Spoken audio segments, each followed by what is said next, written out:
The address that sent William Wallace across Liverpool on January 20, 1931, did not exist. When he returned to 29 Wolverton Street that night, he found his wife Julia dead beside the gas fire, struck 11 times in the head. The front door was bolted, and the back door had resisted William's key only moments before it finally opened. No murder weapon was found, no blood was discovered on his clothes, and the only reason he had left home was a telephone message from a man no one could identify. That message made William look like the victim of an elaborate trap. It also sent him past tram conductors, residents, a police officer, and a newsagent who could later document where he had been. Within 3 months, a jury convicted him of murder. Less than a month later, the Court of Criminal Appeal threw the verdict out because suspicion, however powerful, was not proof. No one else was ever convicted. The unknown caller who used the name R.M. Qualtrough was never identified. And almost a century later, the same false address can still be read in 2 opposite ways. Either it lured William away so another person could kill Julia, or William invented it so that he could kill her himself and be seen miles from home. William Herbert Wallace was an insurance agent for the Prudential Assurance Company. He and Julia lived in a narrow terraced house in Anfield, a working-class district of Liverpool. They had been married for roughly 16 years and had no children. Their life was quiet and highly regular. William collected insurance premiums, kept company money in the house between rounds, studied science and philosophy, and played chess. Julia played the piano, while William played the violin. The front parlor, where she would die, was used for music more often than for daily living. There was no documented history of violence between them. No witness came forward with a recent threat, a public quarrel, an affair, or an obvious financial crisis that explained why William would want Julia dead. That absence did not prove a happy marriage, but it left the prosecution without a clear motive. If William killed her, the case would have to be built almost entirely from timing, opportunity, and what investigators believed he had arranged before he left the house. The arrangement began on Monday evening, January 19. William was expected at the Liverpool Central Chess Club, which met in the City Café in North John Street. At about 7:15, a caller entered a public telephone box only a few hundred yards from Wolverton Street and asked the operator for the cafe's number. The telephone system required the caller to press a button to complete payment, but something went wrong. The caller complained that he had pressed it and received no answer. The operator became involved, and the call was eventually connected at around 7:20. That small technical failure mattered. It created a record of the call's approximate time and point of origin. Whoever placed it had chosen a box close to the Wallace home. At the chess club, the caller asked for William. William had not yet arrived. The club captain, Samuel Beattie, took the message instead. The man gave his name as R.M. Qualtrough and asked William to call at 25 Menlove Gardens East at 7:30 the following evening. He said the visit concerned William's insurance business. Beattie wrote the details down and passed them to William when he arrived. No one at the club said the voice was unmistakably William's. No recording existed. The operator could offer only a broad description of an educated-sounding male voice. Yet the caller knew where William played chess, knew enough to make an insurance appointment sound plausible, and called at almost exactly the time William would normally have been leaving home for the club. The prosecution would later argue that this was not coincidence. William, they said, had made the call himself, walked onto the chess club, arrived after the message had been taken, and then acted surprised when it was handed to him. The message was the first half of an alibi that would not be completed until the next night. But the plan, if it was William's, depended on several uncertain things. Beattie might have recognized his voice. William might have arrived before the message was delivered. the note might have been mislaid. Another club member might have answered and asked questions. The appointment was also fixed for a district where William was not known to have any customer named Qualtrough. It was an elaborate risk for a man who could not control how the call would be received. The following day, Tuesday, January 20, William tried to locate Menlove Gardens East. There were streets called Menlove Gardens North, South, and West. There was no Menlove Gardens East. William nevertheless prepared to keep the appointment. He left Wolverton Street at about 6:45 in the evening and crossed Liverpool by a sequence of trams. During the journey and after he reached the Menlove Gardens area, he asked conductors, a police officer, residents, and a newsagent for directions. He repeated the name Qualtrough and the non-existent address often enough that several strangers later remembered him. To the defense, those questions were exactly what an insurance agent would ask while searching for a client at a badly recorded address. To the prosecution, William was making sure the city could confirm his movements. He was not simply building an alibi. He was announcing it, stop by stop. At one house in Menlove Gardens West, he asked whether a Mr. Qualtrough lived there. He was redirected and continued searching. By then, the 7:30 appointment had passed. William remained in the area for some time before turning back toward Anfield. While he was away, the crucial interval at Wolverton Street was who had no idea that his memory would become central to a murder trial. Alan Close was a 14-year-old milk delivery boy. He delivered milk to Julia that evening and later said he had seen or spoken to her at the door. At trial, he placed the delivery at about 6:30. But other young witnesses recalled that, on the day after the murder, Alan had spoken of a time closer to 6:45. The difference was only 15 minutes. In this case, 15 minutes could decide whether murder was physically possible. A 6:30 sighting left William a narrow interval in which to attack Julia, arrange the room, deal with his clothing, leave the house, and reach the tram route. A sighting close to 6:45 almost erased that interval.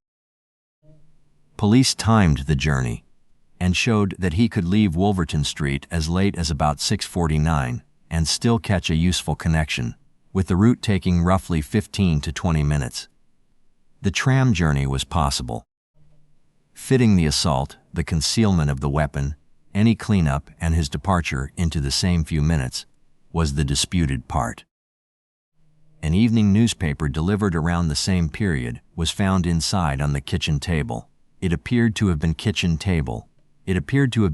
in, but the paper could not say who brought it through the door or precisely when. Like so much in the Wallace case, it tightened the timeline without closing it. William returned to Wolverton Street at approximately 8:45. He tried the front door with his key and said it would not open.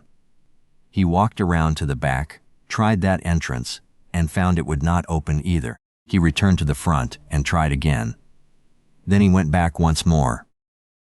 At that moment, his neighbors John and Florence Johnston were leaving their house. William told them he could not get in. With the Johnstons nearby, he tried the back door again. This time it opened. The sequence immediately became suspicious. Why would both entrances resist him? Then one suddenly open when witnesses were present. Had William pretended to be locked out so that the Johnstons would see him discover the crime? Or was the explanation simpler? The front door was later found bolted from inside, and testimony indicated that the back lock could stick. A key that failed once might work after pressure was changed. The apparent locked room mystery was real enough to create doubt, but it was never a perfect sealed room puzzle. There was no proof that a killer could not have left through the back and pulled the door shut. William entered the dark house and called for Julia. He moved through the rooms, went upstairs, then returned to the ground floor. In the front parlor, he lit the gaslight. Julia lay on or beside the hearthrug near the fireplace. She had been struck 11 times in the head, with a heavy blunt instrument. Medical evidence indicated that the first major blow was probably fatal, and that death would have come quickly. The remaining blows made the attack look sudden, concentrated, and far more violent than anything needed to silence a witness. Blood had reached the wall, pictures, a violin case, sheet music, a cushion, and the hearthrug. Yet the room did not yield a clear sequence of movements. Investigators could see where the assault had occurred, but they could not confidently say whether Julia had been standing, sitting, facing someone she knew, or surprised after entering the room. An old mackintosh belonging to William was partly beneath her body. Sections of the coat were scorched, and Julia's skirt had also been burned by contact with the gas fire. The prosecution later suggested that William had worn the mackintosh over his clothes while attacking her, using it as a shield against blood, and then left it beneath her. The idea explained why his suit was clean and why his coat was in the room. It was still only an explanation. No witness saw William wearing it. No test proved that it had been used as a protective covering. Julia might have handled or worn the coat herself in the cold house, and its position could have resulted from the attack or the fall. The burns showed contact with the fire. They did not identify the person who placed it there. The rest of the house offered another mystery. In the kitchen, a door on a cabinet had been forced or broken. William kept Prudential collection money in a cash box that normally sat on a high shelf. The box had been returned to its place, but he said several pounds in company money were missing. A few coins lay on the floor. Other items remained in the box, and money, jewelry, a savings book, and notes elsewhere in the house were not taken. That scene could be read as a robbery interrupted by Julia. A person familiar with William's work might know that he kept premium money at home and might have expected a larger amount. William had recently been unwell and had collected less than usual, so a thief could have opened the box and found a disappointing sum. If Julia recognized the intruder, the theft could have turned into murder. The same scene could also be read as staging. The cabinet damage was obvious. The cash box had been put back on its shelf rather than carried away. Valuable property upstairs was left untouched. A husband manufacturing the appearance of burglary might remove only a modest amount, scatter coins, and avoid disturbing the rest of the house. Neither reading fit perfectly. A real burglar who had just killed a woman might not calmly return the box to a high shelf. A man staging a robbery might have made it more convincing by taking jewelry or leaving drawers open. The house looked disturbed in exactly the area connected to William's insurance collections, but not in the broad, hurried way commonly associated with a stranger searching for valuables. Police searched William's clothing and the house for the physical residue expected after 11 blows. They did not find blood on the suit he said he had worn that evening. They did not find it on the doors, locks, staircase, banisters, bathroom towel, or the ordinary surfaces he would have touched while washing or changing. No blood trail led to a hiding place. No stained alternative clothing was discovered. A tiny clot in the toilet and a small mark associated with a pound note found upstairs entered the evidence, but neither became a reliable link to the murder. The note had been handled, and the significance of the traces could not be established with the certainty required to place William in the parlor during the assault. The absence of blood did not make it impossible for him to be guilty. A killer could cover clothing, remove a garment carefully, wash, or be missed by the limited forensic methods of 1931. But the prosecution's case required more than the possibility of avoiding stains. It required William to do so after a close-range attack, in a very short time, without leaving a weapon, wet clothing, disturbed washing facilities, or a convincing trail through the house. The weapon itself was never found. A charwoman who worked at Wolverton Street said that a kitchen poker and a straight iron bar, once used near the gas fire, were missing. She had not been in the house for a considerable period, so she could not say when they disappeared. Police searched drains, open ground, and routes William might have used. Nothing conclusively tied to Julia's injuries was recovered. That missing object became another clue capable of pointing both ways. A husband would know where household tools were kept and could remove one in advance. An intruder familiar with the house might seize whatever was nearby. A stranger might bring a weapon and take it away. Since no weapon was found, none of those possibilities could be tested for blood, fingerprints, or a physical match to the wounds. Investigators then turned to the time of death, hoping medicine could settle what the witnesses could not. It did not. The prosecution's principal medical evidence placed Julia's death several hours before her body was examined, broadly supporting an early evening time. The estimate relied heavily on body temperature and the development of rigor mortis. Other doctors challenged both the method and the confidence attached to it. A rectal temperature, which might have been more useful, had not been taken. The room's temperature, Julia's clothing, her physical condition, the nearby gas fire, and the individual variation in rigor all introduced uncertainty. A defense expert considered the findings compatible with a later death, during the period after William had left. Under questioning, the medical witnesses had to concede that estimating the time of death from those signs was extremely difficult. The medical dispute denied the prosecution the fixed point it needed. The question was no longer only whether William could have killed Julia before catching his tram. It was whether the evidence could establish that she had died before he left the house at all. A death shortly after 6:30 gave the prosecution a possible window. Alan Close's earlier recollection of nearly 6:45 compressed it to the edge of usefulness. A death after 7 the Gonley, when strangers were already watching William's search for Menlove Gardens East, placed the attack beyond his reach unless another person acted for him. The police could not rely on one decisive exhibit. They had to fit the telephone call, the tram journey, the doors, the mackintosh, the missing money, and the medical estimate into a single reconstruction. Seen together, the circumstances pressed hard against William. The call came from near his house at the time he normally left for chess, and the appointment used his own profession to draw him across the city. His repeated requests for directions created a line of witnesses. On returning, he appeared unable to enter until neighbors were nearby.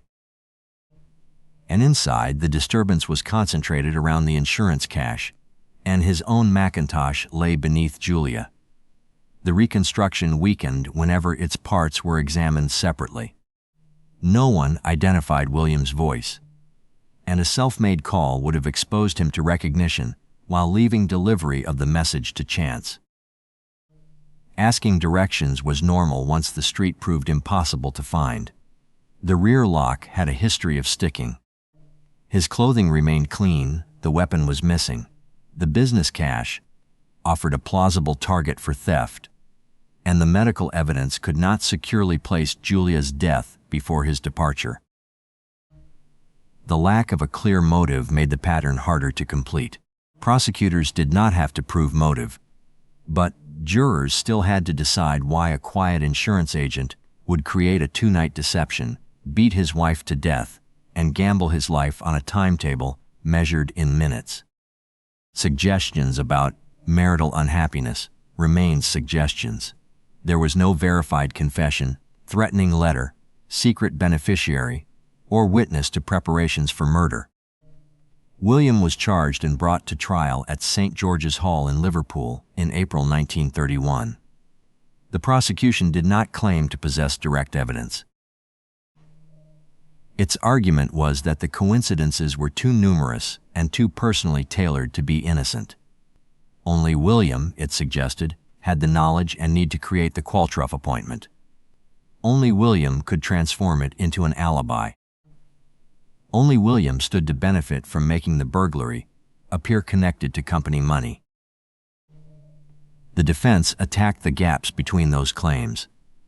It emphasized that the prosecution could not prove William made the call, could not prove when Julia died, could not produce the weapon, could not find blood on him, and could not show a motive. A collection of suspicious circumstances, the defense argued, was still a collection of circumstances. The jury deliberated for roughly an hour and returned a verdict of guilty. William was sentenced to death. The verdict settled William's fate without settling the central evidential gap. No physical fact placed him in the parlor at the time of the murder, and his lawyers appealed. In May 1931, the Court of Criminal Appeal took the unusual step of examining whether the evidence could safely support the verdict. The judges did not say William was innocent. They said the prosecution had not proved guilt with the certainty the law required. Grave suspicion and an ingenious theory were not enough. The conviction was quashed, and William walked free. William left court with no conviction against him, but the appeal had not identified another killer or explained the Qualtrough call. Public suspicion remained. The route he took, the questions he asked, the locks he tried, and the clothes he wore continued to be read as either the behavior of a deceived husband or the details of a plan that had almost succeeded. William died in February 1933, just over 2 years after Julia. He never received a final answer to the question that had consumed his remaining life. Who made the Qualtrough call, and why? One name had already drawn police attention.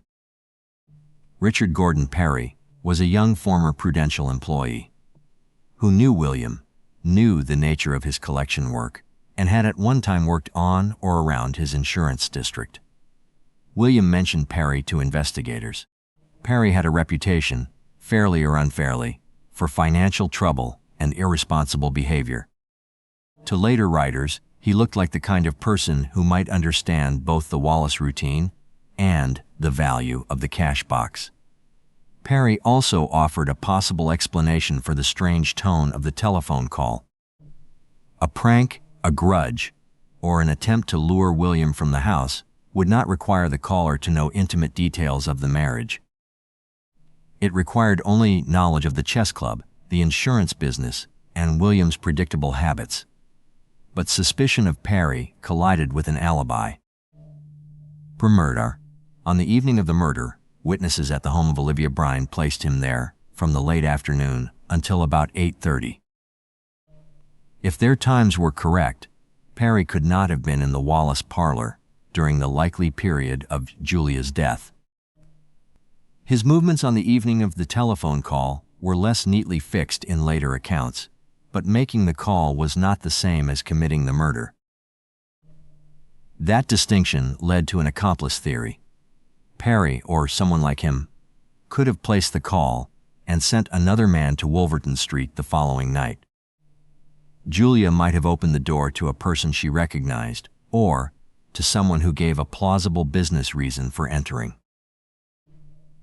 While William searched for the non-existent address, the visitor could have gone to the kitchen cash box.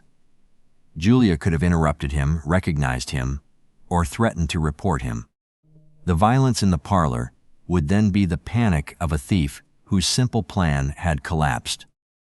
Seen this way, the caller could know William's routine and still be elsewhere when Julia died.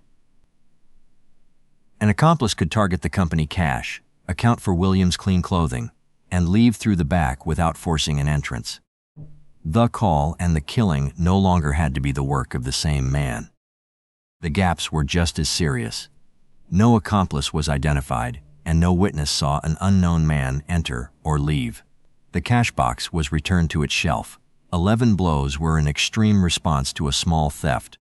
A plan involving Perry and another man also depended on precise timing, silence, and trust between participants whose connection to the crime was never proved. Decades later, the Perry theory gained a dramatic allegation. A garage worker named John Parks claimed that on the night of the murder, Perry had had brought a car to a garage and asked for it to be washed. Parks said he saw a blood-stained glove and heard remarks that suggested knowledge of the crime. The account became public roughly half a century after Julia's death. Had Parks reported the incident in 1931, Pillai might have examined the car, preserved the glove, checked the alleged remarks, and tested his account against other witnesses. By the time the story became public, none of that was possible. The glove was gone, the car could not be examined, Perry was dead, and no contemporary report had surfaced. The allegation remained vivid but untestable after roughly 50 years. Perry denied involvement when interviewed later in life. Police had considered him and accepted the murder night alibi. That left open the narrower possibility that he knew something about the telephone call, but it did not establish his presence in the Wallace house or his participation in Julia's death. Another theory separates the call from the murder entirely. The crime novelist P.D. James proposed that Perry may have made the Qualtrough call as a malicious prank against William.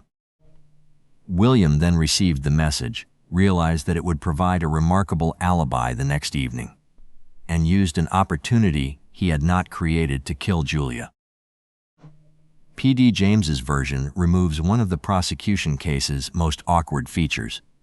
William would not have needed to disguise his voice, risk recognition, or trust the chess club to preserve the message. His surprise on receiving it could have been genuine. The false appointment would have arrived from someone else, and only then become potential cover for murder. Chance carries much of the weight in that version. A prank caller would have selected a false business appointment on the night before William supposedly decided to kill his wife. William would then have had less than a day to plan the attack, arrange the appearance of robbery, manage the tram schedule, dispose of a weapon, and avoid blood. No evidence showed coordination with Perry, and none showed that William independently decided to exploit the message. The possibility of an unknown intruder remains the simplest alternative in outline. Someone learned that William would be away, entered through the front door after Julia admitted him, killed her, searched for insurance monies, and left through the rear. The false address was a lure, and the repeated questions William asked across Liverpool were exactly what they seemed to be. For that version to work, the caller needed useful knowledge of William's life. The person had to know his chess club, understand that an insurance inquiry would attract him, and expect Julia to be alone. The intruder also had to avoid being seen in a terraced street, leave no clear fingerprints or property trail, and carry away the weapon. The excessive violence suggests anger, fear of recognition, or personal emotion, but the scene does not reveal which. There is also the possibility that the burglary and the killing were not planned together. A visitor may have entered for one reason, argued with Julia, and used the cash box to disguise the real cause of the attack. That would explain the incomplete theft, but it loses the strongest link to the telephone call. If the visitor was unrelated to Qualtrough, the case depends on another coincidence almost as large as the one required by the P.D. James theory. By this point, every route through the evidence had reached a different obstruction. William as the caller requires a risky voice deception and a message whose delivery he could not control. William as the attacker requires a disputed, possibly tiny window followed by a departure, without visible blood or a recovered weapon. Staging accounts for the concentrated disturbance, but produces an oddly incomplete burglary. An outsider fits the clean clothing and the false lure, yet must possess detailed knowledge of William's routine while leaving no identifiable trail. Perry's alibi pushes the killing onto an unknown accomplice. The prank theory leaves the murder following the call through an extraordinary coincidence. The phrase, locked room mystery, gives the case the shape of a classical detective story, but it can also mislead. The doors did not create an impossible crime. The front was bolted, because Julia may have bolted it herself. The rear lock could stick and could apparently be closed after someone left. A visitor admitted through the front could depart through the back. The true locked room was the timeline. A small house, a milk delivery, a tram connection, a false appointment, and a time of death that medicine could not fix closely enough. Investigators in 1931 had no DNA testing, no surveillance cameras, no reliable digital call record, and no modern blood pattern reconstruction. The telephone operator preserved a time and location because the caller had trouble with the mechanism, but the system could not identify him. The police could run trams with stopwatches, but they could not reproduce what happened inside the house. Doctors could examine rigor and temperature, but they could not give the jury a precise hour. The case produced measurements without certainty. At 29 Wolverton Street, the fixed fact beneath all those competing reconstructions was Julia. She had been alive when the milk was delivered and was dead when William and the Johnstons entered the parlor. Someone she may have known had either been admitted to the house or was already inside. The attack was immediate and overwhelming. Whatever brought that person into the room, Julia was left beside the fire while the weapon and the person who used it disappeared.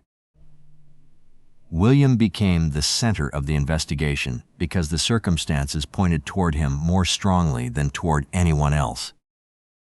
The law examined those circumstances twice and produced two different outcomes. A jury believed the pattern meant guilt. The appeal court concluded that the gaps remained too large for a death sentence, or for any conviction at all. The appeal did not prove that another person killed Julia. It removed a conviction that the judges found unsafe. From that point onward, the official record contained both the jury's conclusion and the higher court's finding that the evidence could not support it. The remaining file contains no decisive fingerprint, no recovered weapon, no confession that survives scrutiny, and no witness who saw the killer enter or leave. The most important witness was the unknown caller, and all that remains of him is a name he probably invented, a short conversation passed through an operator, and an address arranged like a real Liverpool street, but missing from the map. On January 20, 1931, William Wallace spent part of the evening asking strangers how to reach 25 Menlove Gardens East. Some of those strangers later helped document his alibi. The same journey helped convict him, because prosecutors said he had made sure they would remember it. The address worked exactly as a trap should work. It directed attention away from Wolverton Street, then brought every question back to the man who followed it. Julia Wallace's murder remains unsolved because the trap has never revealed who set it. Under the prosecution's reconstruction, William invented Qualtrough as preparation for murder. Under the intruder theory, someone else created the address to remove him from the house. A third possibility separates the call from the killing and leaves the case resting on a coincidence no investigator could prove. Menlove Gardens East still does not exist.